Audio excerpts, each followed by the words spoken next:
অনেক সময় বাসায় মেহমান আসলে বা নিজেদের বিকেলের নাস্তা খাওয়ার সময় হলে মনে হয় আজ ঘরে কিছুই নাই, কি দিয়ে নাস্তা করব চায়ের সাথে। হ্যাঁ, এমনই একটা মুহূর্তে হঠাৎ করে মনে পড়ে গেল আমার তো ঘরে কিছু সুজি রাখা ছিল বয়েমে। তাড়াতাড়ি ঝটপট করে মাথায় এলো একটু ফ্রিজের থেকে 4 টুকরো মাংস নিয়ে একটা ডিম দিয়ে কিভাবে সুজির কিমা পুরি বানালাম সেটাই আজ আপনাদের সাথে শেয়ার করছি। তো বন্ধুরা, আসসালামু আলাইকুম। সবাই কেমন আছেন? নিশ্চয়ই অনেক ভালো আছেন। আর হ্যাঁ, এখানে আমি 1 কাপ পরিমাণ সুজি নিয়ে নিয়েছি। সুজির সাথে আরও কিছু উপকরণ নিয়ে নিলাম। হ্যাঁ, এখানে অফ ক্যামেরায় একটা সেদ্ধ আলু নিয়ে নেওয়া হয়েছে। তার সাথে এখানে সুজির সাথে আধা কাপ পরিমাণ ময়দা নিয়ে নিলাম, এটাকে মেশানো হচ্ছে। আর এর সাথে যে যে উপকরণ নিয়েছি সেগুলো হলো পেঁয়াজ কুচি 5-6 টুকরো, কাঁচামরিচ কুচি 4-5 টুকরো, লবণ, হলুদ, লাল মরিচের গুঁড়া, সব কিছু স্বাদ মতো। খুব কম উপকরণে এখানে কিন্তু আমি সুজির কিমা পুরিটা বানিয়ে ফেলেছি। তো এখানে গরুর মাংস 4 টুকরো নেওয়া হয়েছে, সেটাকে আমি কিমা করে নিয়েছি। সব কিছু দেখতে হলে ভিডিওটি না টেনে শেষ পর্যন্ত সাথেই থাকুন।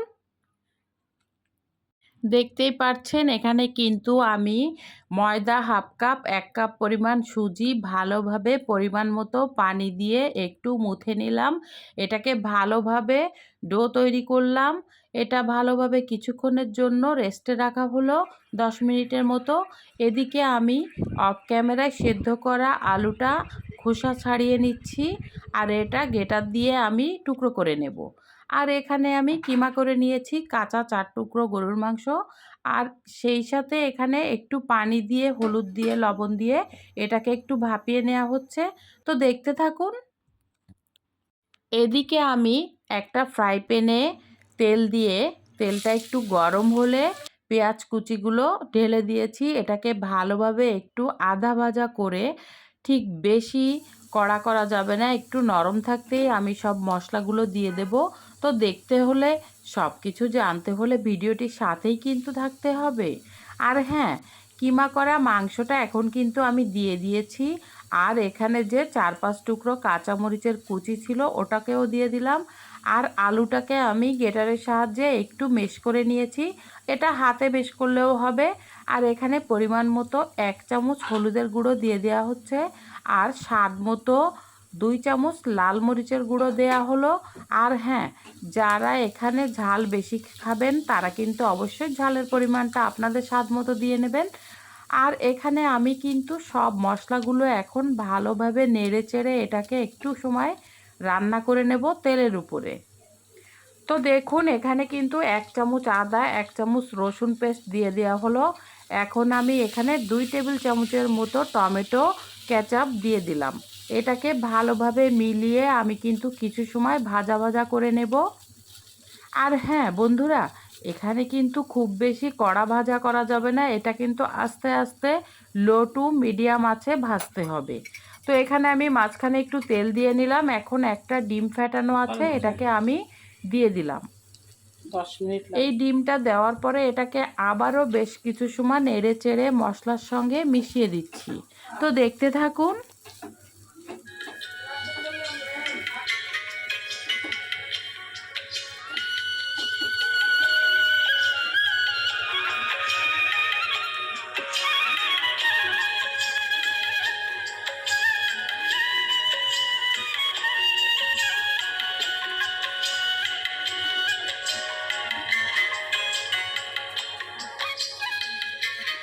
এ পর্যায়ে এখন আমি শাহি গরম মশলার গুঁড়ি 2 চামচ পরিমাণ দিয়ে দিলাম।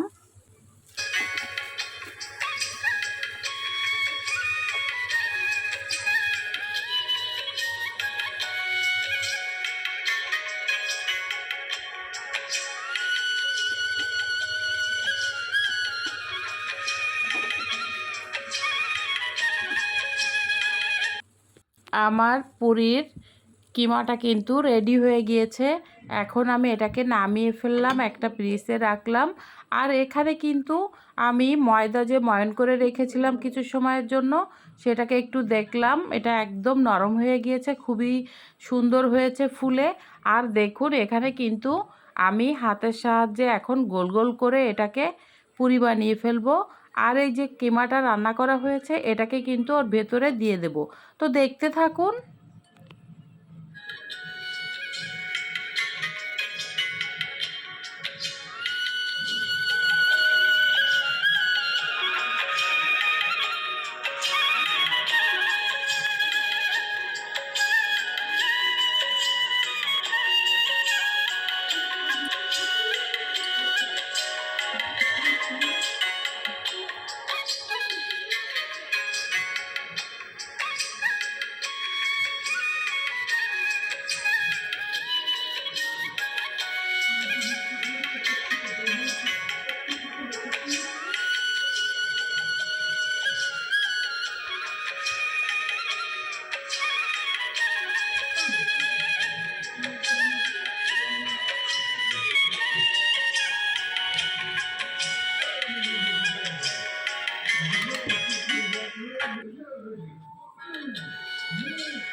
তো দেখতেই পাচ্ছেন আমি কিভাবে এটাকে বানাচ্ছি। আমি কিন্তু গোল গোল প্রথমে লেচি কেটে নিয়েছি, আর এটাকে হাতের সাহায্যে গোল করে আমি কিন্তু কিমাগুলো এর ভেতরে দিয়ে ভালোভাবে মুখ আটকিয়ে পেঁচিয়ে আটকিয়ে দিচ্ছি। তো আপনারা যদি দেখে নেন অবশ্যই একবার হলেও বাসায় ট্রাই করে দেখবেন, এভাবে একবার বানাবেন, ভালো লাগবে খেতে। আর হ্যাঁ, বাচ্চাদের স্কুলের টিফিনে কিন্তু এটা কিন্তু দিলে অনেক খুশি হবে। আর বাড়িতে মেহমান আসলেও এই নাস্তাটা আমরা কিন্তু দিতে পারি। এভাবে ঝটপট বিকালের নাস্তায়ও কিন্তু আমরা সুজি দিয়ে কিমা পুরি তৈরি করে গরম চা বা কফির সাথে খেতে পারি।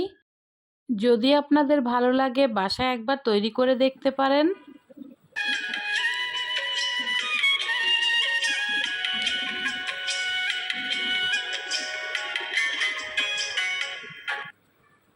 এ পর্যায়ে আমি কিন্তু একে একে সবগুলো পুরি কিন্তু রেডি করে ফেলেছি। তো বন্ধুরা দেখুন এখন কিন্তু আমি ভাজতে চলে আসলাম। এভাবে আমি পর্যায়ক্রমে কিন্তু পুরিগুলো ভেজে নিলাম। যেহেতু আমার বাসায় লোক কম তাই আমি অল্প করেই ভেজেছি। তো দেখুন কেমন হয়েছে। এভাবে এক পাশ ভাজা হয়ে গেল অন্য পাশ উল্টিয়ে দিতে হবে। লো টু মিডিয়াম আঁচেই ভাজতে হবে, খুব বেশি জোরে জাল দেওয়া যাবে না। পুরিগুলো কিন্তু ফুলে উঠেছে দেখতেই পাচ্ছেন। তো দেখুন এভাবে যদি ভালো লাগে বাসায় অবশ্যই বাচ্চাদের জন্য একবার হলেও বানিয়ে দেখবেন, খেতে বেশ লাগবে। দূরে ও কাছের দেশে ও দেশের বাইরে থেকে যে সকল বন্ধুরা এই মুহূর্তে ভিডিওটি দেখছেন, যদি লাইক দিতে ভুলে গিয়ে থাকেন প্লিজ একটা লাইক দিয়ে দিন।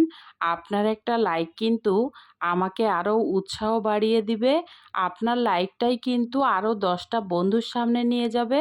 আর হ্যাঁ, যে সকল বন্ধুরা এখনও পর্যন্ত চ্যানেলটি সাবস্ক্রাইব করেননি, বন্ধু হননি, অবশ্যই সাবস্ক্রাইব করে বন্ধু হয়ে আমার পাশে থাকুন। আর যে সকল বন্ধুরা সবসময় আমার ভিডিও দেখে সুন্দর সুন্দর কমেন্টস রাখছেন, যারা নতুন নতুন বন্ধু হচ্ছেন, সবার প্রতি লিমাস জার্নি পরিবারের পক্ষ থেকে অনেক অনেক কৃতজ্ঞতা। আন্তরিকতা ও ভালোবাসা। আর হ্যাঁ, আপনারা যারা আমার ভিডিও দেখেন তাদের কমেন্টস ধরেই কিন্তু আমি আপনাদের বাড়িতে পৌঁছে যাই। তাই আপনারা সবসময় নিয়মিত থাকলে আমাকেও সবসময় পাবেন। তো এই তো আমার পুরিগুলো কিন্তু রেডি হয়ে গিয়েছে। তো দেখুন এখন আমি একটা পুরি নিয়ে খাবো। তো এই মুহূর্তে আবার একটু ভেঙে দেখালাম যে কেমন হয়েছে। বন্ধুরা ভেতরটা অবশ্যই কমেন্টস করে জানাবেন। আর যারা এখনও পর্যন্ত সুজি দিয়ে এভাবে ঝালপুরি বা মজাদার কিমা পুরি বানাননি অবশ্যই বাসায় একবার ট্রাই করে দেখবেন। Thanks for watching this video লিমাস জার্নি। আল্লাহ হাফেজ।